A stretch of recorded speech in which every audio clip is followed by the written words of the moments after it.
gbajúgbajà àgbà òṣèré tíátà nì tó tún jẹ́ wòlíì wòlíì Ìdòwú Phillips, ẹni tí ó gbayì mọ̀ sí Màmá Òṣùmàrè Ìyá Rainbow, ó mà ti tú àṣírí nípa ẹni tí ó jẹ́ ojúlówó bàbá gbajúgbajà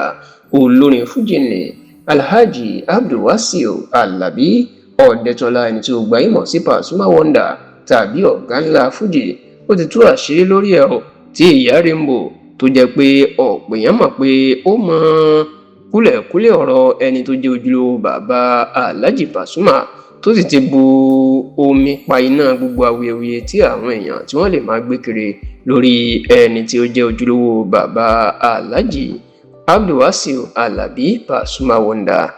ẹ̀rọ ti rí pé lọ́dún díẹ̀ sẹ́yìn ìní awuyewuye náà jáde lásìkò tí agboolé fújì tó ń gbóná tí ìjà máa ń ṣẹlẹ̀ láàrin àwọn olórin fújì kan tóun àti Alhaji Pasuma tí wọ́n jọ ń jà, ni ló tú àṣírí náà tó gbé ìròyìn ọ̀hún síta, èyí tó di awuyewuye ńlá ní gbogbo ilẹ̀ Yorùbá àti orílẹ̀-èdè Nàìjíríà, nígbà tó jẹ́ kó di mọ̀ pé gbajúgbajà àgbà òṣèré tíátà tó kú lọ́dún díẹ̀ sẹ́yìn ni ìyẹn olóògbé Charles Olúmọ, ẹni tí ó gbayì mọ̀ sí Bàbá Àgbákò,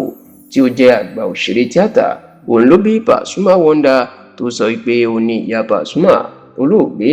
Adija Kubura ìní ó bí Pasuma fún. ọ̀rọ̀ yìí ló máa di awuyewuye ńlá táwọn èèyàn ń gbé kiri, ṣùgbọ́n tó jẹ́ pé Pasuma ó jẹ́ kó di mímọ̀ wípé bàbá òun alàgbà Ọ̀dẹ́tọ́lá ni. Kódà Pasuma sọ nínú ìtàn ìgbésí ayé ẹ̀ wípé ara àwọn alákọ̀wé tó ṣiṣẹ́ ní iléeṣẹ́ reluwé orílẹ̀-èdè Nàìjíríà,